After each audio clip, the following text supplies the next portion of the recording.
여러분, 먼저 지난 주일 설교 제목이 무엇인지 아십니까? 지난 주일 설교 제목?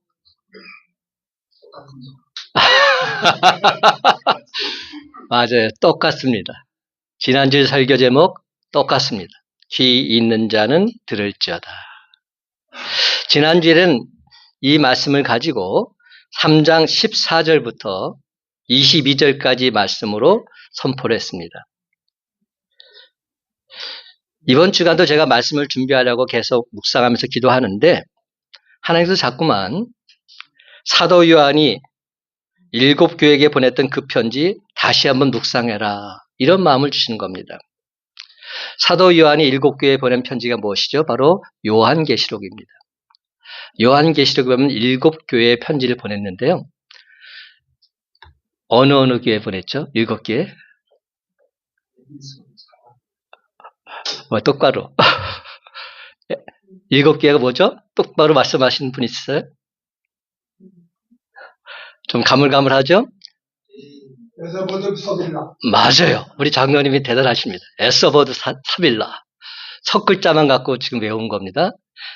에서버드 사빌라.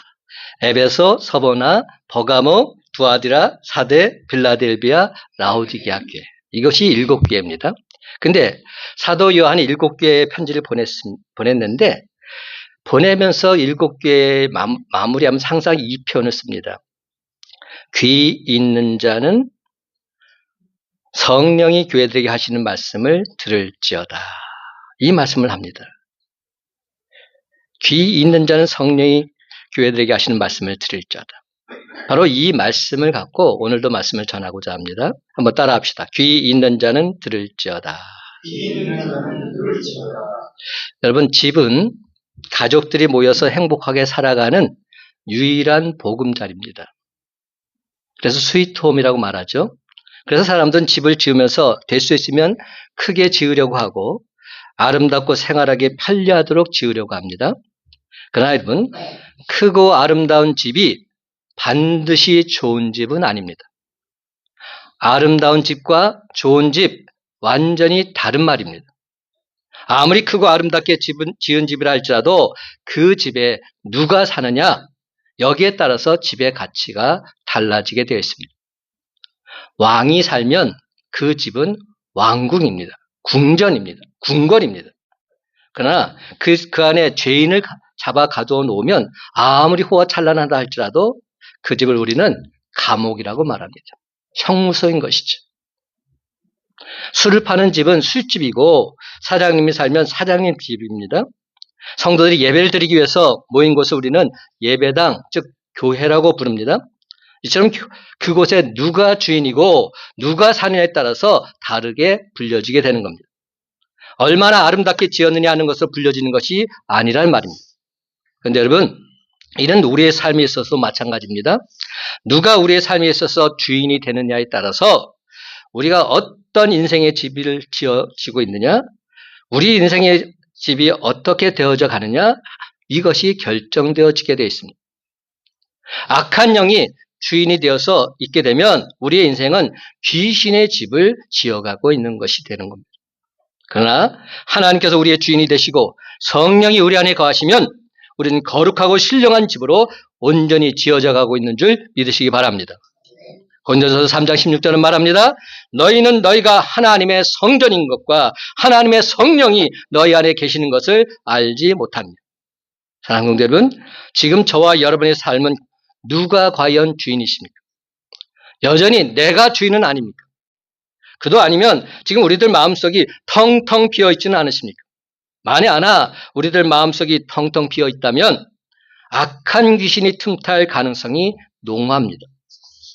왜냐? 사탄 마귀는 비어있는 집 결단코 그냥 그대로 내버려두지 않기 때문에 이전보다 더 악한 7 귀신을 데리고 와서 반드시 그 집을 점령함으로써 나중 형편이 전보다 더 심하게 될 것입니다.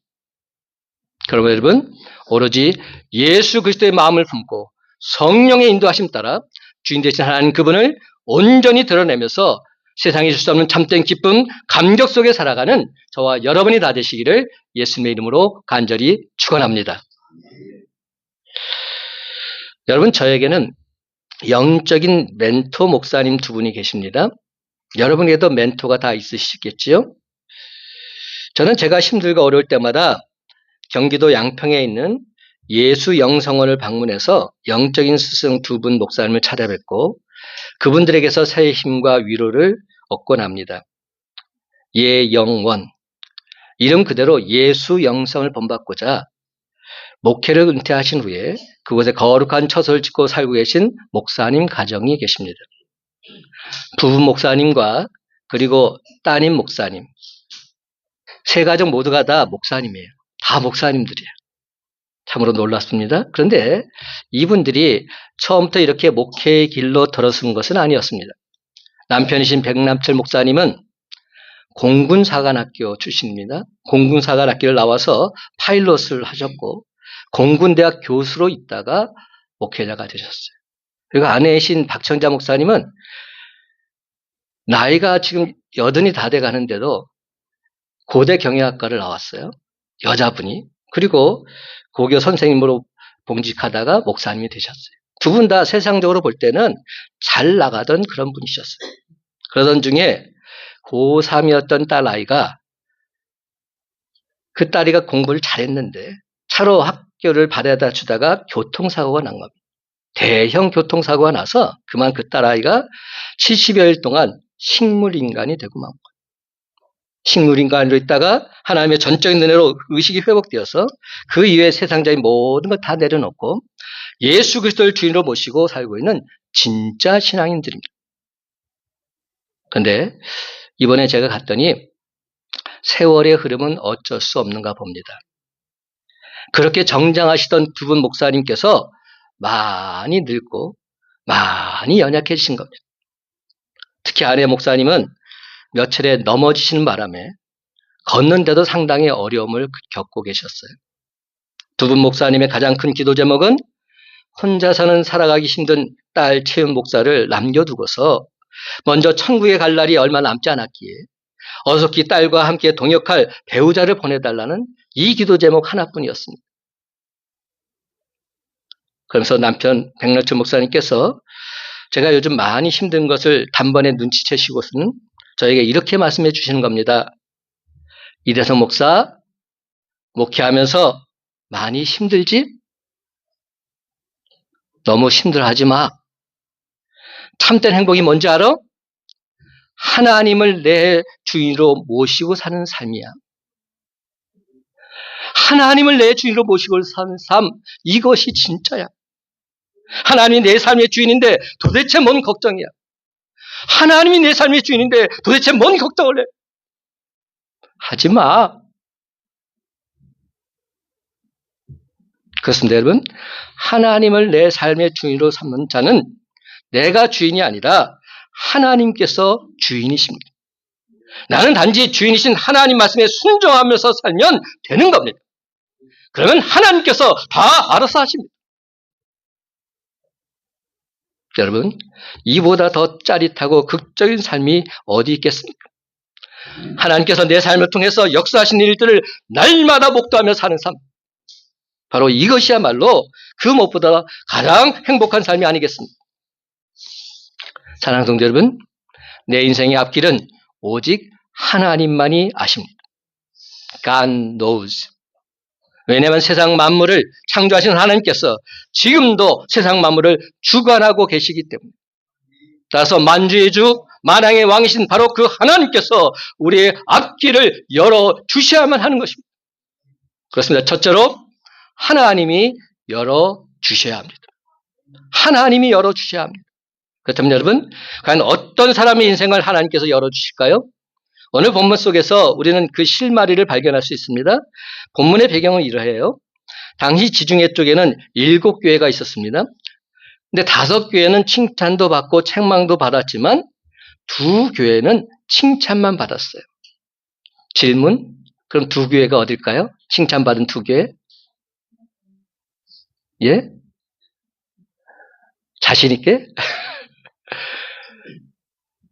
서머나 교회와 빌라델비아 교회입니다. 그중 한 교회가 오늘 본문에 나오는 빌라델비아 교회입니다. 이 교회 메시지를 주시면서 하나님은 당신 자신을 이렇게 소개하십니다. 7절 말씀 함께 읽어봅시다. 빌라델비아 시작. 빌라델비아 교회의 사제에게 편지하라. 거룩하고 진실하사 다윗의 열쇠를 가지신 이 곧 열면 닫을 사람이 없고 닫으면 열 사람이 없는 그가 이르시되. 하나님께서 당신 자신을 어떻게 표현하고 계십니까? 하나님은 다윗의 열쇠를 가지신 분이시다 이렇게 말씀합니다. 그렇기 때문에 하나님께서 열면 닫을 사람이 없고 하나님께서 닫으시면 열 사람이 없습니다.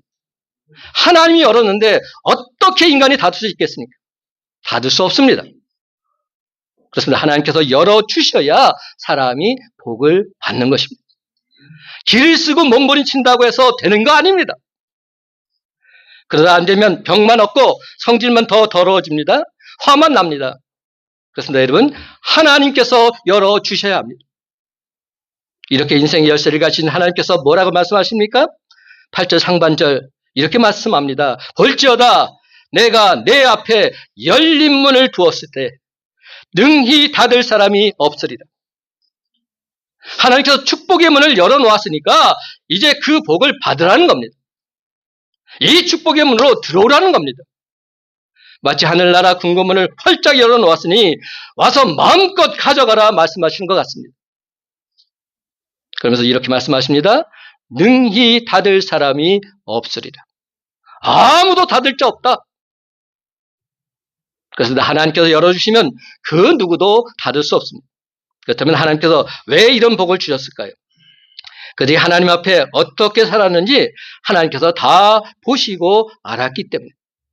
8절 하반절에 보면 이들에 대한 하나님의 평가가 있습니다. 내가 내 행위를 아노니 내가 작은 능력을 가지고서도 내 말을 지키며 내 이름을 배반하지 아니하였도다. 저는 이 표현이 너무나도 귀하고 아름답습니다. 빌라델비아 교회 성도들은 큰 능력을 받은 것이 아닙니다. 능력 자체만 보면 작은 능력입니다. 그러나 작은 능력을 가졌음에도 그들은 신실했습니다. 대충 산 것이 아닙니다. 능력은 작았지만 하나님 말씀 끝까지 지켰습니다. 여러분, 능력이 작음에도 하나님 말씀대로 살려고 하니까 얼마나 힘들었겠습니까? 오히려 더 힘들지 않았겠습니까? 그런데도 그들을 포기하지 않았습니다. 하나님의 이름 배반하지 않았습니다.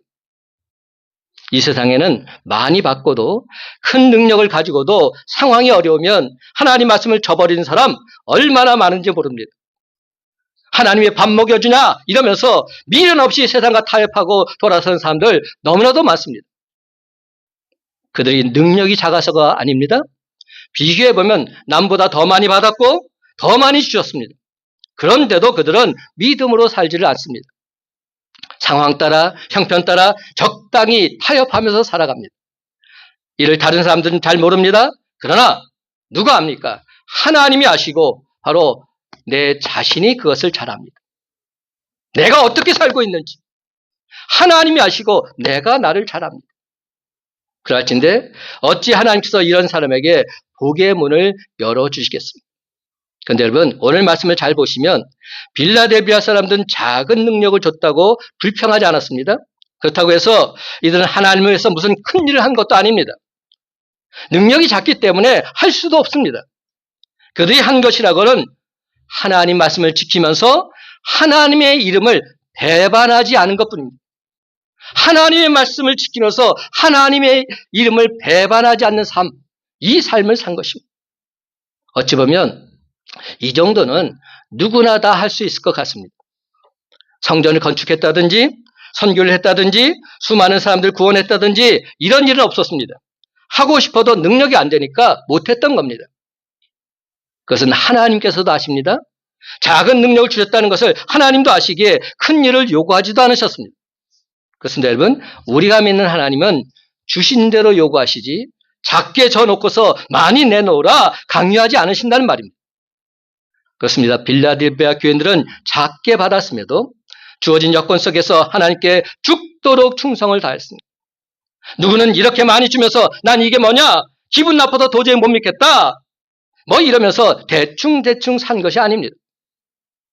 작으면 작은 대로 충성을 다했습니다. 그랬더니 하나님께서 하늘 문을 여시고 복을 쏟아부으시기 시작한 것이지요. 반면에 7교회 중에서 가장 큰 교회가 어디냐면 에베소 교회입니다. 에베소 교회 같은 교회는 많이 받았습니다. 큰 일도 했습니다. 빌라델비아 교회와는 비교할 수 없는 대형 교회입니다. 그런데도 하나님께서 복을 주시지 않았습니다. 그 이유가 무엇일까요? 성경 분명히 말합니다. 내가 첫사랑을 잊어버렸다. 촛대를 거두겠다고 말씀하십니다. 주님을 만날 그 첫사랑을 잊어버릴 때 주님께서는 촛대를 거두어 가신다고 하십니다. 사랑하는 성도 여러분, 지금 이 시간에도 하나님은 다 보고 계십니다.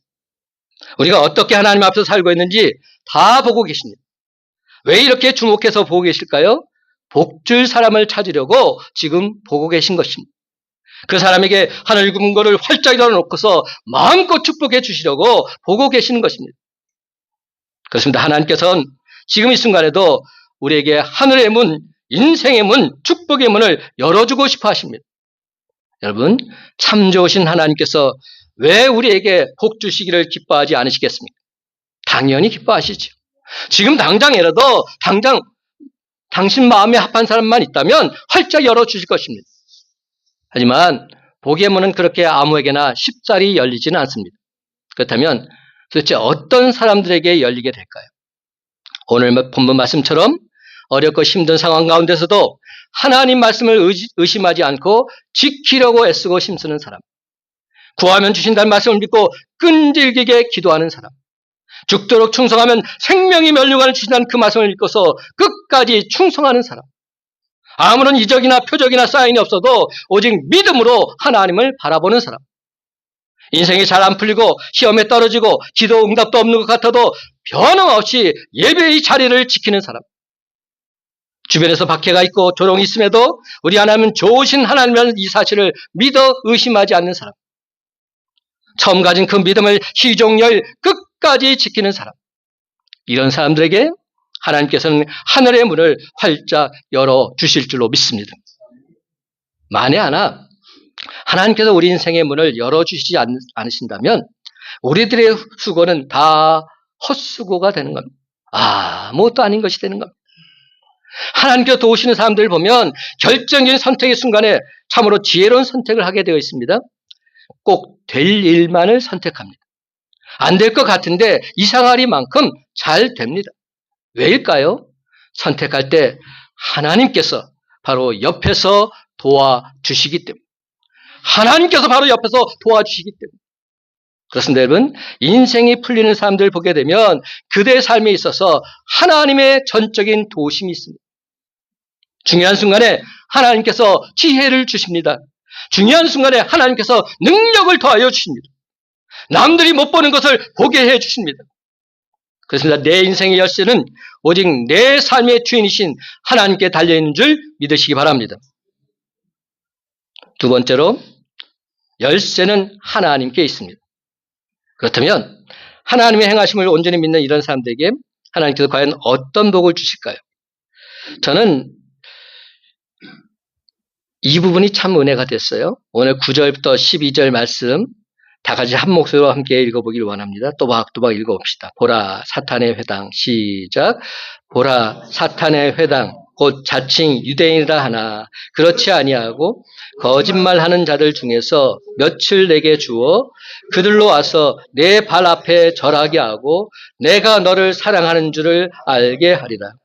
내가 나의 인내의 말씀을 지켰은즉 내가 또한 너를 지켜 시험의 때를 면하게 하리니 이는 장차 온 세상에 임하여 땅에 거하는 자들을 시험할 때라. 내가 속히 오리니 내가 가진 것을 굳게 잡아 아무도 내 면류관을 빼앗지 못하게 하라. 이기는 자는 내 하나님 성전의 기둥이 되게 하리니 그가 결코 다시 나가지 아니하리라. 내가 하나님의 이름과 하나님의 성 곧 하늘에서 내 하나님께로부터 내려오는 새 예루살렘의 이름과 나의 새 이름을 그 위에 기록하리라. 아멘. 저는 이 말씀 보고 얼마나 감동이 된지 몰라요. 얼마나 깜짝 느꼈는지 몰라요? 한번 자세히 보십시다. 처음 이렇게 시작해요. 보라 사탄의 회당 곧 자칭 유대인이라 하는 하나 그렇지 아니하고 거짓말하는 자들 중에서 이 사람들은 어떤 사람들입니까? 하나님 반대편에 있는 사람들입니다. 하나님 불신한 자들입니다.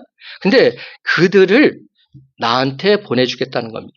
그리고 그들이 와서는 네 발 앞에 무릎을 꿇습니다. 그리고 절을 합니다. 당신이야말로 하나님의 사람입니다. 고백하게 만듭니다. 내가 너를 사랑한 줄을 알게 해주겠다.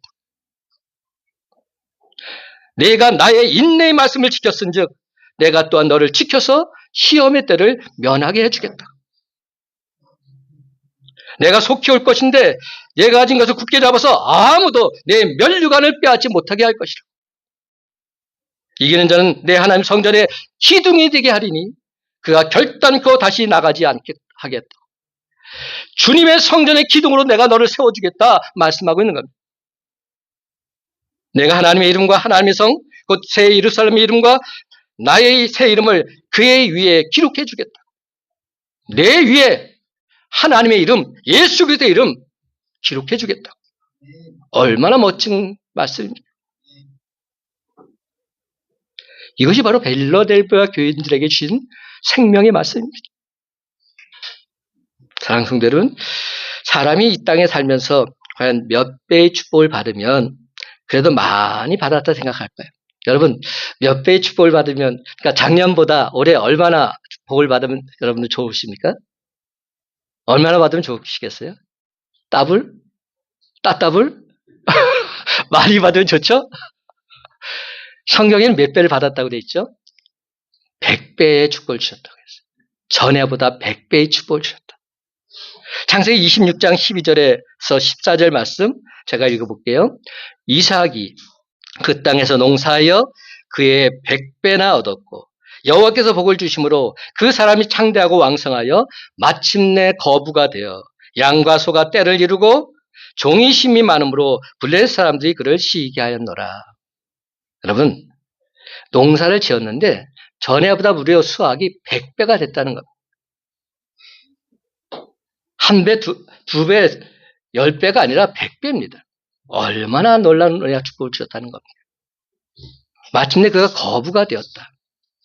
근데 여러분, 이삭의 삶을 살펴보면 그가 이렇게 부자가 될 가능성이 많지 않습니다. 부자가 되려면 좀 어때야 되죠? 철저하고 악착같고 고집도 있고 집착도 있어야 되는데 이삭은 이런 것과는 전혀 거리가 먼 사람입니다. 먼저 이삭은 소심쟁이였어요. 한마디로 말해서 겁쟁이였습니다. 흉년이 들어서 이삭이 아내와 함께 그랄이라는 땅으로 갔습니다. 근데 사람들이 아내에게 미모가 너무 예쁘니까 도대체 저 처자는 누구야? 자꾸 묻습니다. 그래서 아내 때문에 자기를 죽일지 모른다고 생각한 나머지 내 아내입니다. 떳떳이 말하지 못하고 내 누이 동생입니다.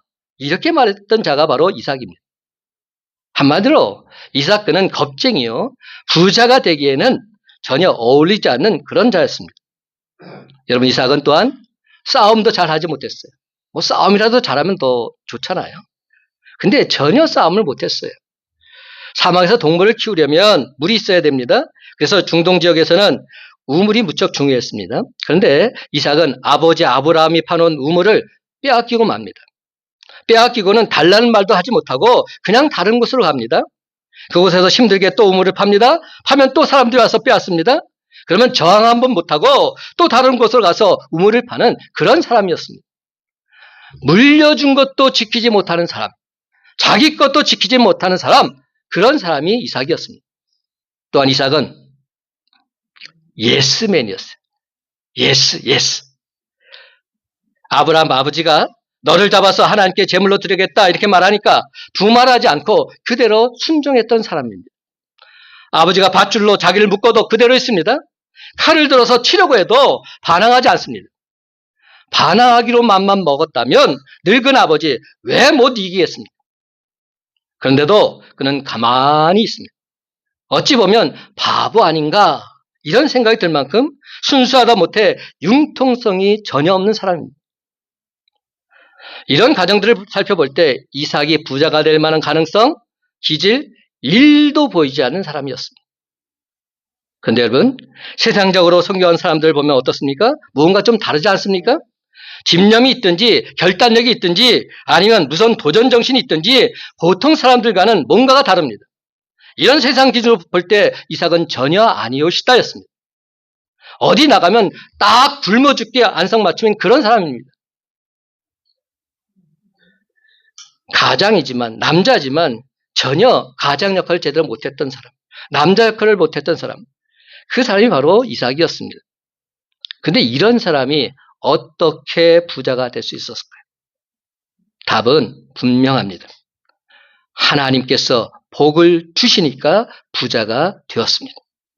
하나님께서 축복하시니까 거부가 된 겁니다. 하나님께서 100배의 축복을 주시니까 단번에 끝나버린 겁니다. 아니, 넘쳐난 것입니다. 그럼 여러분, 지금부터라도 하나님 앞에 똑바로 서시기 바랍니다. 특별히 어려운 때, 힘든 때일수록 하나님을 향한 여러분의 믿음, 하나님께 확실히 보여드리시기 바랍니다. 그럴 때 믿음이 진짜 믿음입니다. 그럴 때 믿음이 진정 하나님께 점수 따는 믿음입니다. 여러분, 지금 당장 상황이 어려운 것은 장차 하나님이 복 주시려고 준비 중이시기 때문입니다. 근데 이것을 모르는 사람들이 너무나도 많습니다. 조금만 믿음으로 바로 서면 바로 저 앞에 축복의 문이 환하게 열려 있는데 고지가 바로 저기에 있는데 그만 중도에서 포기하는 사람 너무나도 많이 있습니다. 왜 그들 눈에는 안 보이는지 모르겠습니다. 그러면 여러분, 능력이 적어도 충성을 다하시기 바랍니다. 그래야만 우리 하나님께서는 절대로 그냥 그대로 내버려 두지 않으십니다. 사랑하는 성도 여러분, 오늘 시간 단도직입적으로 묻습니다. 하나님께 사기당하신 분 있으십니까? 하나님 말씀대로 했더니 망한 분 있으십니까? 아닙니다. 다 하나님 말씀 반대로 해서 문제가 발생한 겁니다. 다 하나님 말씀 불순종해서 문제가 생긴 것입니다. 우리가 사람들한테 사기를 많이 당하죠. 그러나 하나님은 우리를 사기치지 않으세요. 우리를 흥하게 하시는 분입니다. 하나님 절대로 우리를 속이지 않으십니다. 결단코 우리에게 거짓말하지 않으십니다. 당신 약속을 반드시 지켜주시는 분이십니다. 왜냐하면 우리가 믿는 하나님은 신실하신 분이시기 때문에. 오 신실하신 주. 그러므로 사랑하는 성도 여러분, 지금까지 삶을 인도해 주신 하나님께서 앞으로 우리의 삶도 온전히 인도해 주실 줄 믿고서 범사에 감사드리는 저와 여러분이 다 되시기를 예수님의 이름으로 간절히 축원합니다. 오늘은 제가 질문을 참 많이 하는데 한 가지 더 물어볼게요. 여러분 집에 들어갈 때 방문부터 여십니까? 대문부터 여십니까? 말도 안 되는 질문을 한다고 여러분들이 의아하게 보시네요. 당연히 대문부터 열지요. 대문이 잠겨 있는데 방문부터 열 수 있는 사람 아무도 없습니다. 그런 사람들은 도둑놈이에요. 도둑놈은 대문으로 안 들어가요. 어떻게 옆으로 해가지고 창문 뜯어놓고 그래서 들어가요. 대문 먼저 열고 들어가야 방문도 온전히 열 수 있습니다. 그렇습니다. 마지막으로 하나님을 찾는 것이 먼저라는 겁니다. 하나님을 찾는 것이 먼저다.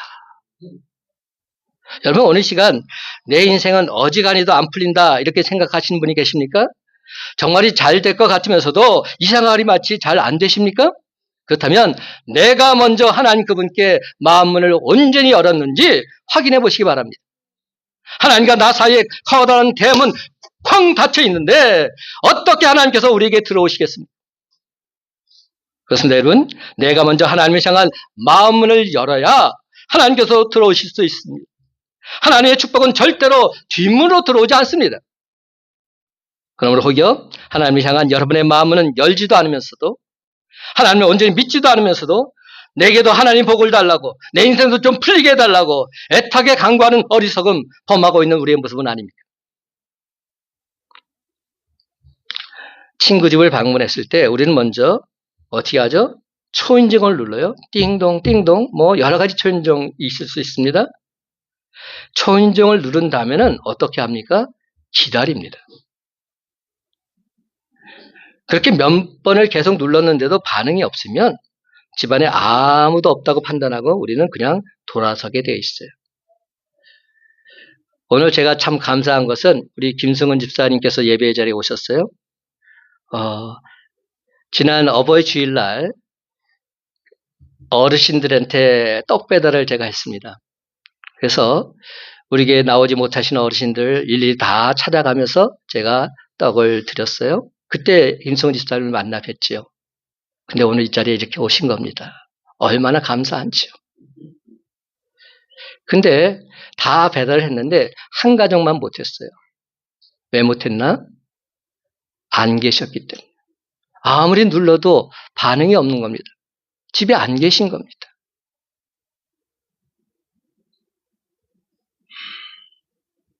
하나님께서도 마찬가지 아닙니까? 분명히 그렇습니다. 하나님께서는 우리에게 당신 자신을 무조건 받아들이도록 강요하지 않으십니다. 우리가 싫다는데도 막무가내로 쳐들어오지 않으신다는 겁니다. 그렇습니다. 하나님은 우리의 삶에 침범에 들어오지 않으십니다. 대신 하나님은 문 밖에서 계속 노크를 하십니다. 계속 노크를 하십니다. 그리고는 기다리십니다.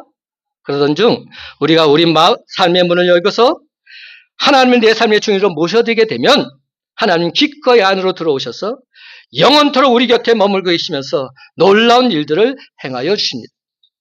사랑하는 성도 여러분, 우리가 믿는 하나님은 오늘도 여전히 여러분 마음 문 밖에 서서 노크하고 계십니다. 그러므로 제발 하나님이 돌아서시기 전에 어석히 여러분의 마음 문을 하나님 그분께 활짝 여시기 바랍니다. 이 10절 말씀이 바로 그 말씀입니다. 다 같이 함께 있습니다. 볼지어다. 시작. 볼지어다 내가 문 밖에 서서 두드리노니 누구든지 내 음성을 듣고 문을 열면 내가 그에게로 들어가 그와 더불어 먹고 그는 나와 더불어 먹으리라. 아멘. 볼지어다 내가 문 밖에 서서 문을 두드리노니 누구든지 내 음성을 듣고 문을 열면 내가 그에게로 들어가겠다. 하지만 여러분, 아직까지도 많은 사람들은 하나님께 구하기만 합니다. 하나님, 무엇을 좀 해주세요. 입술로는 주님, 주님 외칩니다. 그러나 하나님을 주님이라 고백하면서도 여전히 하나님은 내가 필요한 것을 얻게 해주는 하수인 정도로밖에 생각하지 않습니다. 주인이 아닌 겁니다. 종인 겁니다. 하나님을 종부로 합니다. 그러다 보니까 우리는 하나님 그분을 진심으로 사랑하지 않고 하나님 그분을 온전히 찾지 않습니다. 대신에 하나님의 손에 있는 그것만을 좋아하고 하나님께서 행하실 놀라운 일들만을 바라고 있는 겁니다. 그런데 이는 하나님을 믿는 참된 신자의 모습이라 할 수 없습니다. 참으로 안타깝게도 하나님 그분을 찾고 있는 것이 아니라 내가 필요한 것을 얻기 위해서 하나님 그분을 지금 도구로 이용하고 있는 겁니다. 그러므로 여러분, 이제 우리는 하나님에게 요구하기 전에 먼저 하나님 그분을 찾아야 할 줄로 믿습니다. 우리에게는 물질보다는 생명의 근원이신 하나님이 필요합니다. 그래서 하나님에게 물질을 달라고 기도하기보다는 물질의 주관 되신 하나님께서 나와 함께 동행해 달라고 하나님 그분을 찾아야 합니다. 나에게는 명예보다 진리이신 하나님 그분이 더 필요합니다. 나에게는 건강보다 생명을 주신 하나님 그분이 더 필요합니다. 그래서 하나님께 건강을 달라고 구하기보다는 생명이신 하나님을 모시고 살겠다고 제발 나와 함께 살아달라고 간구해야 합니다. 그렇습니다. 나에게는 돈보다는 물질의 주관자이신 하나님이 필요합니다. 나에게는 명예보다 진리이신 하나님이 더 필요합니다. 나에게는 건강보다 생명을 주신 하나님 그분이 더 필요합니다. 13절 말씀 다 같이 한 목소리 읽기를 원합니다.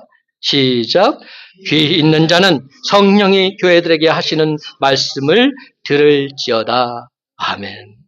귀 있는 자는 성령이 교회들에게 하시는 말씀을 들을지어다. 이제 말씀을 했습니다. 사랑하는 성도 여러분, 내 인생의 열쇠는 오직 하나님께 달려있음을 믿으시기 바랍니다. 그러므로 2025년 남은 기간 동안 마음을 활짝 열어 젖히고서 하나님 그분을 온전히 마음속에 모셔드리시기 바랍니다. 그렇습니다, 여러분. 이제부터는 결단코 흔들림 없이 지금도 내 삶을 주관하고 인도하시는 하나님 그분을 진정 나의 주인으로 삼고서 하나님 뜻대로 순종하며 사시기 바랍니다. 그래서 마침내 나의 주 나의 하나님이 모든 것을 합하여 선을 이루어 주심으로 이 모든 것은 내 삶의 주인이신 하나님이 하셨노라. 온 세상에 담대히 증거하는 복음의 산증인이 바로 저와 여러분이 다 되시기를 예수님의 이름으로 간절히 축원합니다.